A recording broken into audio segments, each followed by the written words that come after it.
1 Samuel capítulo 30, nós estaremos recebendo da parte do Senhor uma revelação para o nosso coração.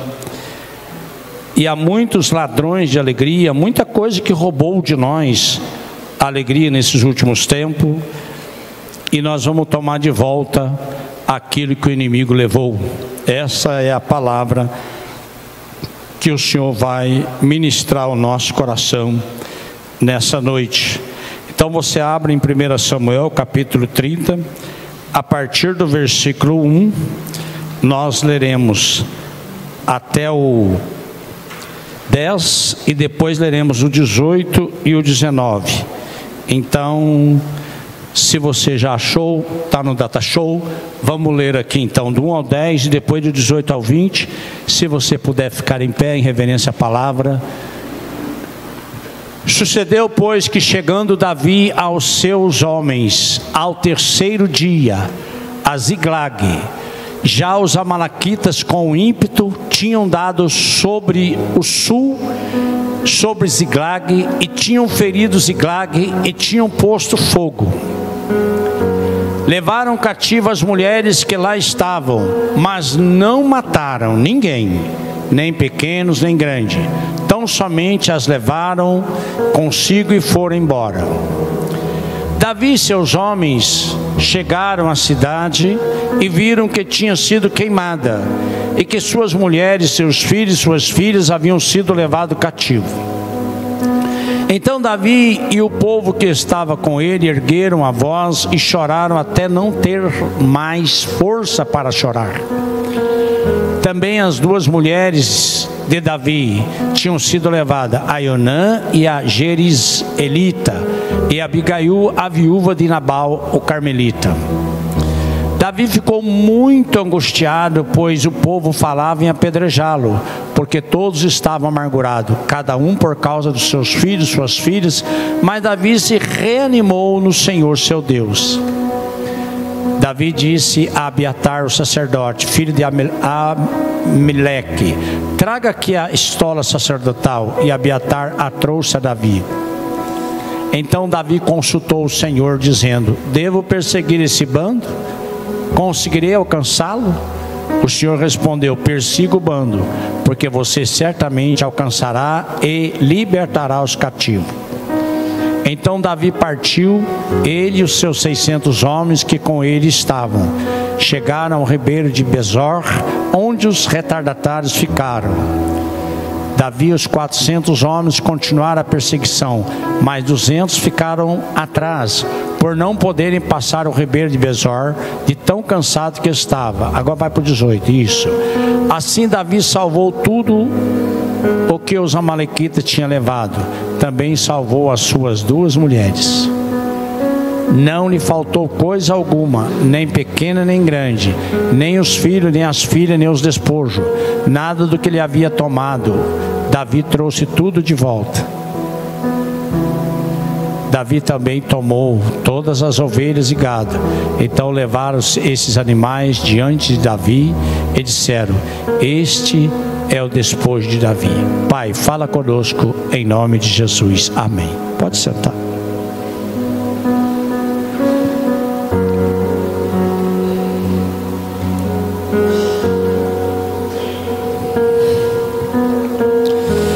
Nós queremos, no poder do Espírito Santo, trazer para o nosso coração, nosso tema é tomando de volta o que o inimigo levou. O que o inimigo levou de você nesses últimos anos? Ou talvez nesse ano? Qual foi o investimento dele que tirou de você a alegria? Esse texto retrata uma grande crise familiar. O sogro quer matar o genro. o sogro, o rei Saul, o genro Davi, sucessor do trono. E o rei Saul, ele está tão obcecado por esse projeto, que os 40 anos de reinado, os seus últimos 10 anos, o seu investimento era único: matar o genro dele. Era o único projeto que ele tinha em pauta, executando.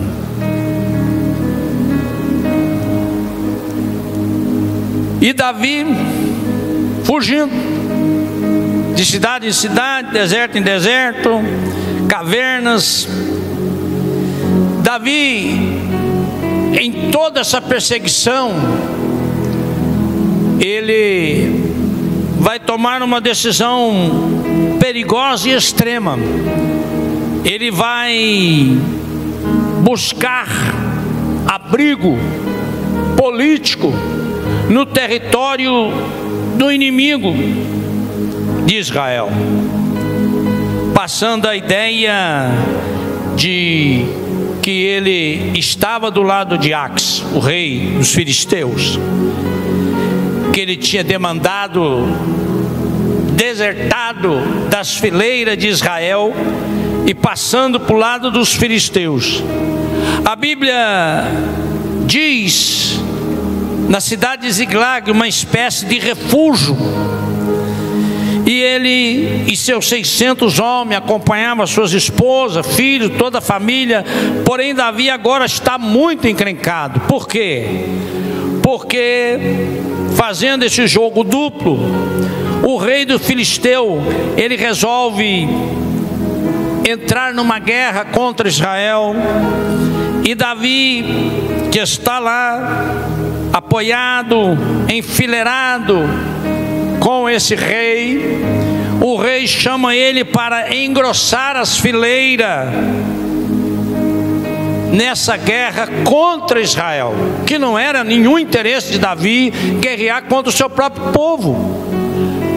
Mas a palavra do Senhor vai nos mostrar lá no texto que, por uma providência divina, Deus vai levantar os príncipes dos filisteus e vai alertar o rei, dizendo: olha, esse camarada não é bom e conosco não. Esse camarada, ele é guerreiro, e se ele decidir virar contra nós lá, nós perdemos a guerra. Então Deus usou os próprios príncipes dos filisteus, auxiliares do rei Ax, para dar o livramento a Davi nesse momento. E Davi, ele vai voltar. O rei falou: olha, os meus companheiros aconselharam que é melhor você não ir, volta lá para sua cidade, fica lá, porque nós vamos lutar contra Israel. E Davi está retornando para a cidade refúgio onde ele estava, em Ziglag. E quando Davi vai chegando na cidade refúgio onde ele morava, ele vai descobrir que a cidade foi destruída, foi queimada. Ele vai descobrir que não tinha mais a família dele, nem a família desses 600 homens. E a palavra do Senhor nos mostra que os aliados de Davi tomam a decisão, no desespero, não só de culpá-lo, mas de apedrejá-lo. Olha que situação que esse homem estava. Ele também perdeu as esposas, ele também perdeu os filhos, ele também perdeu a família, mas ele era o líder daqueles 600 homens. E ele está encurralado, ele está pressionado. Quando você está pressionado, o que você faz? Qual é o seu caminho? A Bíblia nos mostra aqui um caminho. Davi lembrou do Senhor, Davi lembrou da palavra do Senhor. Davi lembrou dos feitos do Senhor. Davi lembrou dos livramentos que Deus já tinha lhe dado na história. E a palavra do Senhor diz que Davi reanimou no Senhor seu Deus e clamou a Deus em oração. Talvez uma das orações mais curtas da Bíblia. Mas a palavra de Deus diz que Davi orou fazendo a seguinte oração: devo perseguir esse bando, meu pai, meu Senhor, meu Deus. E a palavra do Senhor diz que o pai respondeu: pode ir, pode perseguir, porque você vai alcançá-los e vencer. Davi precisava tomar uma decisão. Eu e você precisamos tomar uma decisão. Quantas vezes nós estamos encurralados? Deus diz: vai. Você vai. Você precisa ir. Você não pode ficar parado, lamentando e esperando cair do céu. Caiu do céu foi o diabo. Você precisa firmar sua mente no Senhor. E a palavra de Deus diz que Ele vai perseguir, Ele vai trazer de volta, Ele vai lutar, Ele vai vencer. E Ele precisava de trazer, resgatar, não só todas as coisas, grandes e pequenas, filhos, mulheres. A palavra de Deus diz que Ele tornou a trazer tudo aquilo que o inimigo tomou. A palavra do Senhor nos mostra e nos ensina que a grande batalha que a família enfrenta hoje, que nós estamos enfrentando hoje, é uma guerra, é uma grande guerra. O alvo de Satanás é eu, é você, é a sua e a minha família, porque uma vez que a família está desestruturada, a igreja enfraquece. O trabalho do diabo é enfraquecer a família. Uma vez que ele chegou lá e não ficou aborrecido porque a cidade pegou fogo, o que destruiu ele e os seus auxiliares, os seus 600 homens, foi olhar e ver: que de nossas famílias, que de nossos filhos. Isso gerou um grande desespero naqueles homens. Mas Deus não precisava de 10 homens, não precisava de 100 pessoas. Deus precisava de um só, que olhasse para o céu e enxergasse que ele podia mudar a história. E foi exatamente isso que Deus fez. Deus usou Davi, que olhou de forma diferente. E ele olhou para o Senhor e ele pediu o auxílio de Deus. Esse texto é claro, porque nos traz para nós a natureza do combate dessa guerra. Nos dá esse texto a estratégia para vencer a guerra. E nós precisamos olhar para ele e olhar para ele que o ataque do inimigo, o maior investimento do inimigo é na família. E por isso a nossa maior preocupação, Deus, Espírito Santo é testemunho das minhas palavras. Quero cair morto aqui no altar agora, só estou falando uma coisa que não vem dele. De que eu tenho uma preocupação tremenda, não porque tenho uma neta já de 12 anos, mas por causa das crianças. Criança tem sido um investimento de Satanás. E a gente às vezes não dá o valor devido que deveríamos dar às crianças. Porque você já sabe o que você quer. Você pode ir para o céu, pode não ir para o céu. Você sabe o que você quer, mas as crianças ainda não sabem. Então nós precisamos olhar para esse texto junto e olharmos algumas coisas muito importantes aqui. Quem está no notebook aí, coloca para mim 1 Samuel 30 versículo 1. Estarei usando alguns versículos no meio do caminho, tá? 30 versículo 1, tá aí já? Aconteceu que ao terceiro dia, quando Davi e seus homens chegaram a Ziclag, os amalequitas já tinham invadido o sul e a cidade de Ziclag, tomaram Ziclag e incendiaram. Os amalequitas se deram de ímpeto Eles chegaram ali de surpresa, um ataque de surpresa, um ataque sem fronteira, um ataque impiedoso, um ataque devastador. Não é exatamente isso que o inimigo faz com a gente?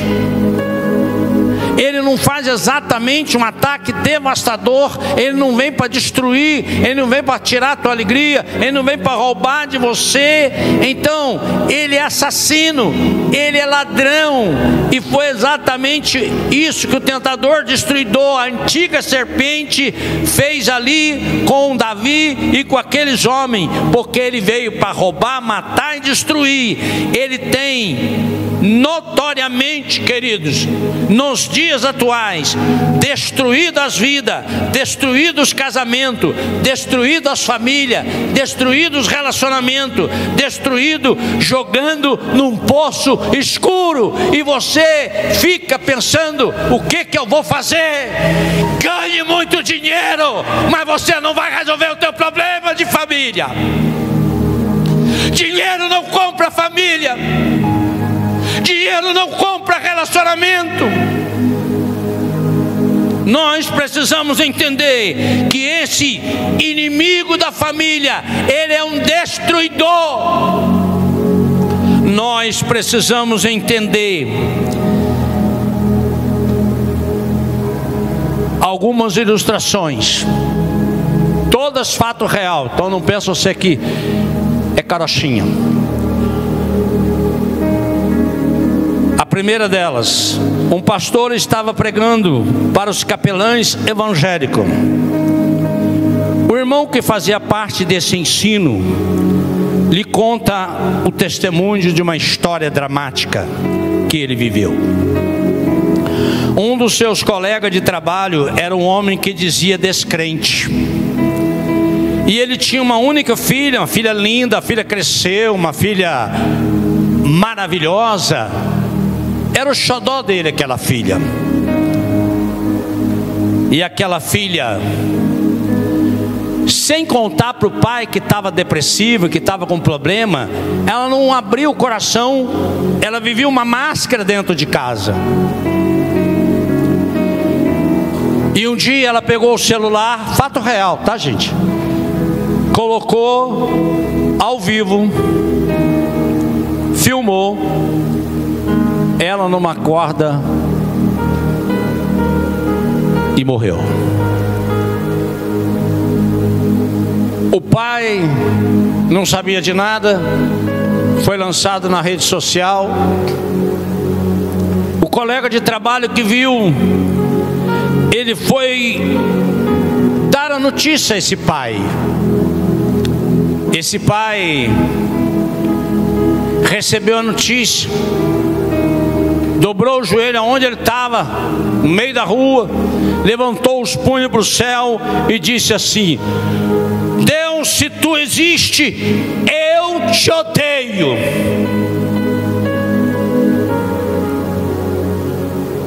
Fizeram o enterro da filha, foram para casa, os dois penduraram numa corda e suicidaram também. Esse é o trabalho de Satanás. Não brinque com seus filhos. Estão com problema? Senta, conversa, procure entender o que está acontecendo. Não se lamente se ele ou ela, depois de tirar a vida, você tentar uma providência. Tarde demais. Isso aconteceu, isso é fato real. Daqui a pouco tem outra história real. Há muitas pessoas sendo destruídas. E esse pastor muito abençoado, um homem de Deus, estava pregando em Vitória, na igreja central, e uma mulher chorava convulsivamente. Quando ele foi conversar com aquela mulher, ela perguntou para ela: o que está acontecendo, senhora? Ela disse: o diabo destruiu a minha vida. Perguntou ele: a senhora, por quê? Ela disse: eu tinha um marido e 2 filhos. um bom apartamento, Vitória aqui, Espírito Santo, capital. E ele tinha um bom salário.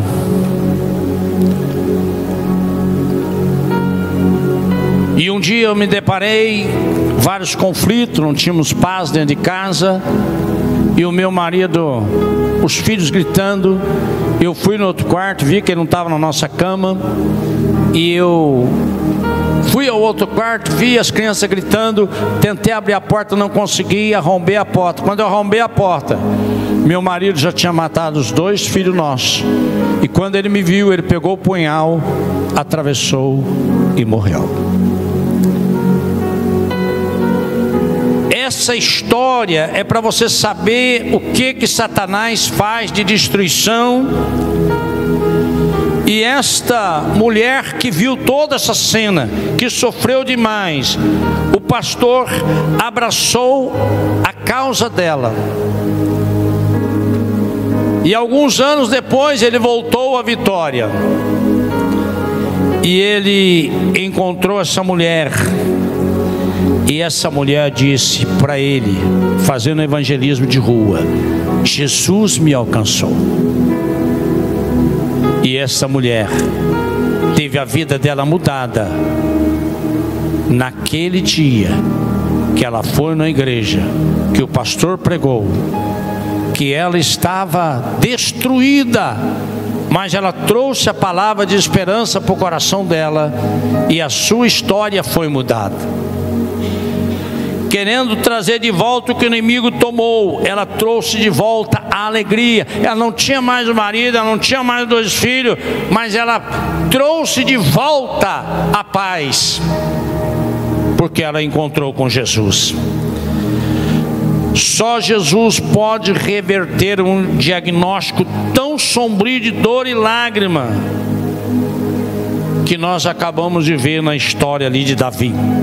Está escrito que os amalequitas feriram a cidade, a estrutura física, trazendo prejuízo financeiro. Mas, para piorar a situação, além do prejuízo financeiro, eles levaram o que era de mais precioso: as famílias. Você fere pessoa, todos nós falhamos, eu sou o primeiro da lista. Há muitas pessoas feridas hoje, feridas na honra, feridas na alma, feridas nas emoções, ferida no corpo. Tem gente que sofreu abuso dos pais, ou de parente, ou de um vizinho, que nunca superou essa dor, carrega aqui. Tem gente que carrega uma ferida na alma, que sangra, é uma dor terrível, que lateja, que pulsa. Tem gente rica, que dá uma aparência de felicidade, expõe na rede social uma felicidade, mas é máscara. Quando põe a cabeça no travesseiro, é uma pessoa angustiada, é uma pessoa frustrada, é uma pessoa que não aceitou o tratamento da cura do Espírito Santo. O pastor estava pregando em São Paulo, e aproxima dele uma mulher com uma cicatriz na mão, e ela falou: o senhor está vendo que é isso aqui, pastor? Eu falei: não. O que significa isso? Essa cicatriz, minha mãe me deu uma facada, eu tinha 10 anos de idade. Eu odiei a minha mãe, 50 anos. Eu enterrei minha mãe, odiando a minha mãe. Quantas pessoas, por uma questão de prejuízos, você guarda mágoa, ressentimento, dor na alma. Essa filha que enterrou a mãe, odiando a mãe,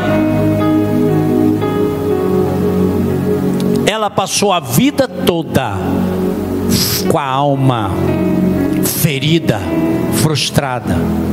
Mas quem sabe pode ter alguém aqui nessa noite que está com a alma ferida, frustrada, com dor. Ninguém sabe, mas você e o Espírito Santo sabem a dor, a frustração, a guerra que você vive. Mas quem olha para você, você está sorrindo. É uma máscara. Nós precisamos entender que as dores, as lutas, as dificuldades da vida fazem parte da nossa história. A vida é luta. Sobreviver aqui não é fácil. A vida é uma guerra. Nós vivemos uma guerra diária. Você vence uma batalha, daqui a pouco você já tem outra.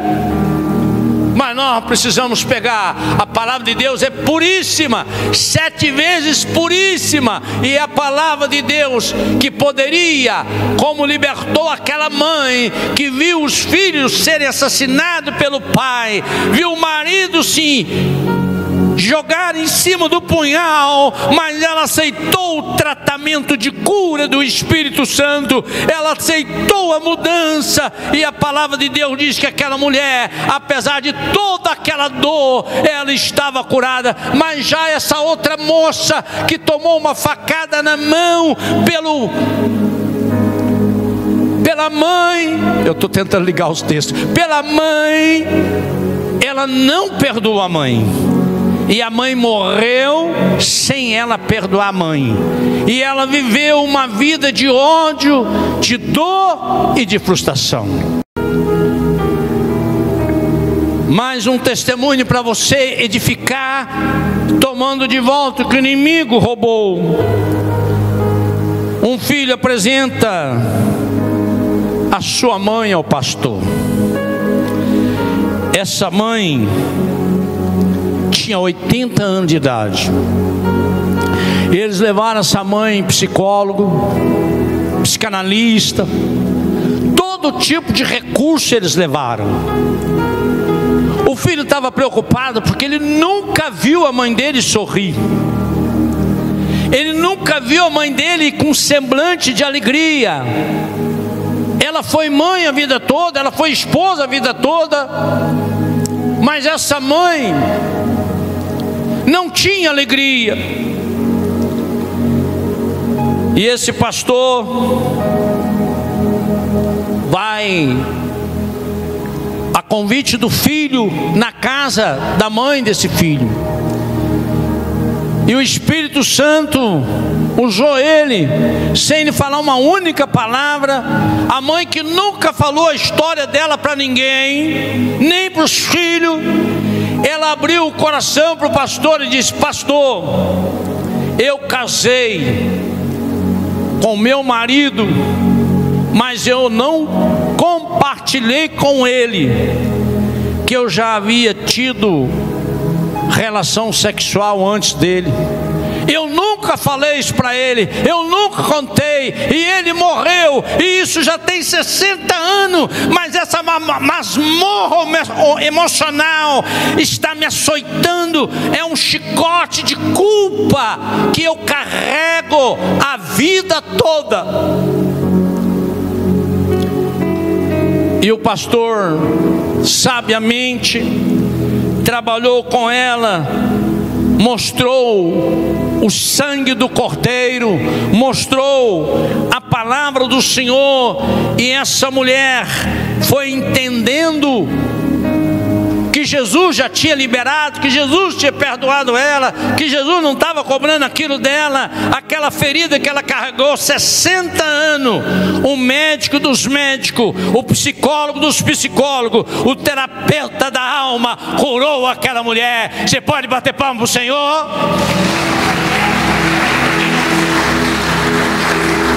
O médico dos médicos pode te curar, mas deixa ele te curar. Dá oportunidade para ele. Abra o seu coração, se renda. Levaram cativo as mulheres que estavam, mas não mataram ninguém. Versículo 2 e 3. Coloque para nós, por favor. 2 e 3 do 30, que nós estamos meditando. Levaram cativo as mulheres que lá estavam, mas não mataram ninguém, nem pequenos nem grandes. Tão somente as levaram consigo e foram embora. 3. Davi e seus homens chegaram à cidade e viram que tinha sido queimada, e que suas mulheres e seus filhos e suas filhas haviam sido levados cativo. O inimigo veio para atacar a família. Saia desse culto convicto disso. O inimigo, o alvo principal dele é a família. Por que que é a família, igreja? Porque quando você desintegra uma família,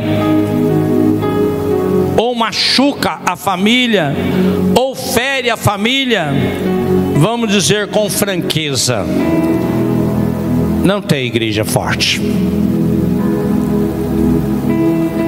Com famílias fracas, qualquer projeto, seja do governo ou de qualquer instituição que tem como base destruir o fundamento da família, minar a família, solar o alicerce da família, é um projeto suicida que vai destruir. Não tem como uma nação ser forte se as famílias não forem o principal projeto. Se desvalorizar a família, o inimigo atacar a família, você pode ter certeza que é falência na certa.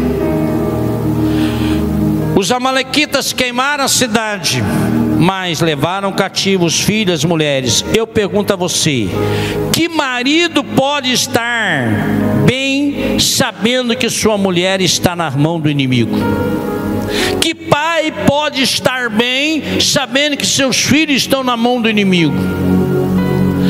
Quantas pessoas hoje estão prisioneiras na mão do inimigo, através das drogas, do alcoolismo, da pornografia, da ganância, da ideologia, precisando de libertação. Nós precisamos entender que Jesus é o verdadeiro libertador, e que se seu Filho vos libertar, verdadeiramente você será livre. Diz as Escrituras: não importa quão grossa seja as fileiras da luta terrível que você está enfrentando, das amarras, Jesus trouxe você aqui para te libertar das amarras, das correntes que o inimigo tenta te prender. Vejamos o versículo 6, por favor, coloca aí no telão. Versículo 6. Já está ali. Davi ficou muito angustiado, pois o povo falava em apedrejá-lo, porque todos estavam amargurados, cada um por causa dos seus filhos e suas filhas. Mas Davi se reanimou no Senhor, seu Deus. Porque aí tem outra artimanha do inimigo, diz o texto. Os aliados de Davi, os homens que Davi estava junto com ele, queria predejá-lo. O inimigo vem e faz um estrago, e depois ele tem uma estratégia: é jogar um contra o outro, é jogar a marido contra a esposa contra o marido, os pais contra os filhos contra os pais, e de repente você vê a família virar um pé de guerra, e você está tentando entender por que aquele pé de guerra. E a gente precisa entender que quem está por trás dessa estratégia é o inimigo. Guarda essa frase: quando você faz do aliado inimigo, você faz o inimigo aliado. Quando você não entende que na verdade quem está do teu lado é aliado, é parceiro, é amiga, é amigo, e você o vê como adversário, você acaba dando oportunidade para o inimigo começar a minar e destruir seu lar e sua família. Então você precisa entender que quando você faz do aliado inimigo, você pega a sua esposa, ela é sua aliada, você pega ela como inimiga. Você pega o seu marido, ele é seu aliado, você pega ele como inimigo. Você faz o inimigo aliado. você não consegue entender mais nem como sair daquela situação. Seu problema não é sua mulher, seu problema não é seu marido, seu problema não é seus filhos, seu problema não é seus pais, seu problema não é sua sogra, seu problema não é seu cunhado, seu problema não são seus vizinhos, seu problema não é seu patrão, o seu problema é espiritual, é guerra espiritual, é o diabo, é espírito maligno, é essa corja de demônio que são invisíveis aos olhos humanos. São eles que jogam um contra o outro. E nós precisamos estar atentos que a nossa luta não é contra carne nem sangue, mas contra principados e potestades, contra os espíritos malignos nas regiões celestes. Eu e você precisamos entender que o Senhor nos mostra e abre nosso coração para você transformar inimigos em aliados. Nós precisamos ver que a destruição chega, porque às vezes não enxergamos que é exatamente o inimigo que está usando aquela pessoa, e eu fico enxergando aquela pessoa como santarrão. Não, queridos, o diabo usou Pedro, reda de mim, Satanás, e o Espírito Santo usou Pedro, o Senhor é Cristo. Nós precisamos entender, ter discernimento na batalha. E o último texto, o último aspecto dessa situação, versículo 16 ao 17. 16. Está lá.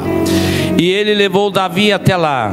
Eis que os amalequitas estavam espalhados por toda a região, comendo, bebendo, fazendo festa, por todo aquele grande despojo que tomaram na terra dos filisteus, no caso lá do Davi, e da terra de Judá.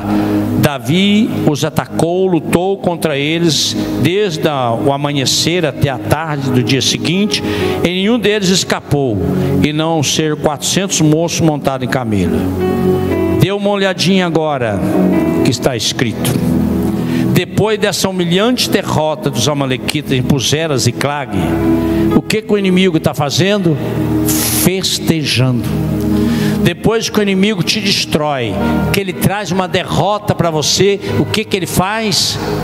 Depois que ele já vê que está todo mundo um contra o outro, que a família está um inferno, que está aquela baderna, que está tudo destruído, ele vai festejar.